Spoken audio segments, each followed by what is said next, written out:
Hello, my soul brothers and sisters. Welcome to Recovery Plus, my channel where I help you have a stronger recovery. My name is Vas Solo. I'm a recovered drug addict and alcoholic, a practicing yogi, and a meditation coach. And in today's video, I'm gonna talk about how to deal with negative people so it doesn't jeopardize our recovery. In fact, in a way that it actually helps to make our recovery stronger. I just recently had an unpleasant interaction with somebody over social media. They wrote me something that I perceived to be negative and possibly even insulting.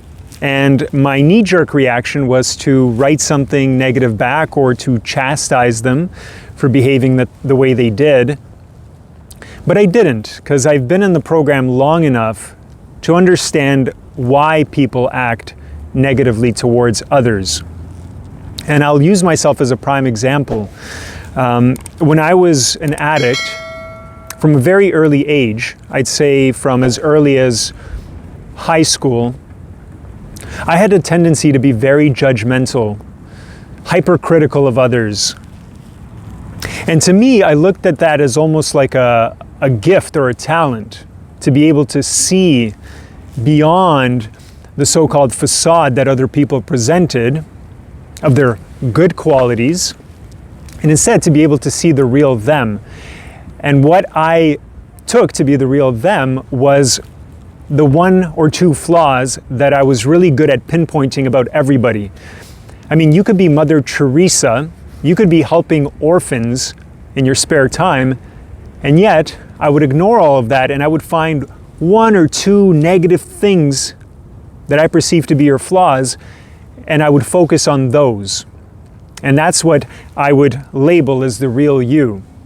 Now, obviously, to those of you listening to this, it probably sounds insane, but to me, this was very sane and normal.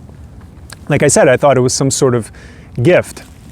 Now, when I went into the program and I did step 4 and then step 5, where I had to look at my own character defects, where I wrote out a list of resentments and fears.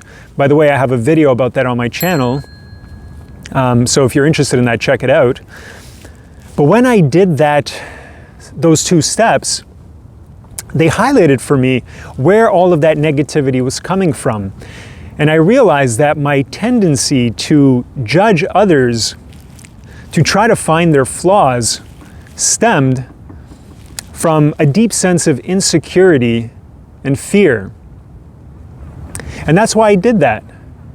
My teacher's teacher said some people cut off the heads of others to appear tall. And that's exactly what I did.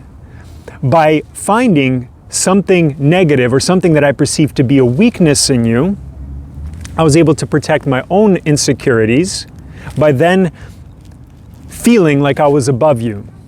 And so this is my tip to those of you who encounter a negative situation with somebody, whether it's on social media or in real life, is to remember that their negativity isn't coming from some sort of issue with you. I mean, maybe sometimes, but usually it's because something within them is afraid. They're trying to mask some deep insecurity, or they're simply projecting their own pain outward into the world, and you happen to be there to project it on.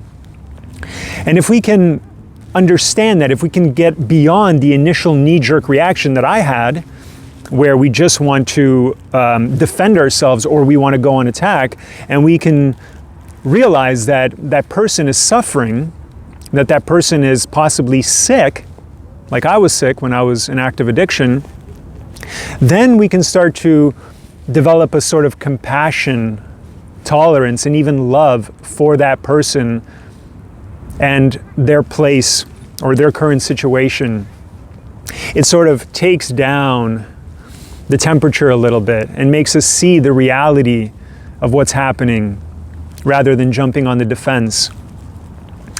And not only that, this situation actually helps us in our recovery because it highlights the things in us which are also character defects. So when I had that interaction and I started looking at myself, I said, why is it bothering me what this person said?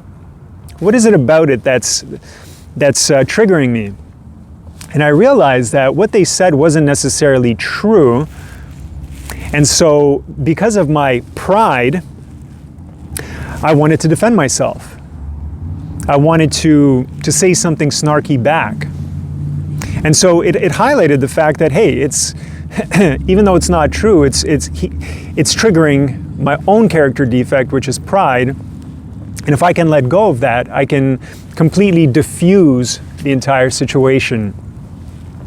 So those are my 2 tips. If you're encountering somebody negative, remember, usually has nothing to do with you and much more to do with them suffering. So try to be compassionate.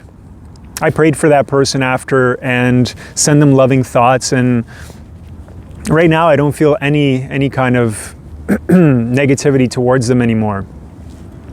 And also I'm very thankful that it allowed me to look at myself and to work on being more humble. So be thankful. Look at these kinds of things as an opportunity to look at yourself as well, and to iron out the wrinkles in your own personality. Now, I just want to end the video by saying that none of this could have all been possible had I not gone into the 12-step program and worked the steps, which allowed me to have this current understanding. I would still be stuck and miserable in my addiction, judging people left and right, and blaming the world for my misery. I know a lot of you watch these videos because you're struggling with addiction or you're in the program, so hopefully this is going to be helpful for you and a reminder to not take things so personally and to be compassionate towards others. Thank you for watching. Joy to you.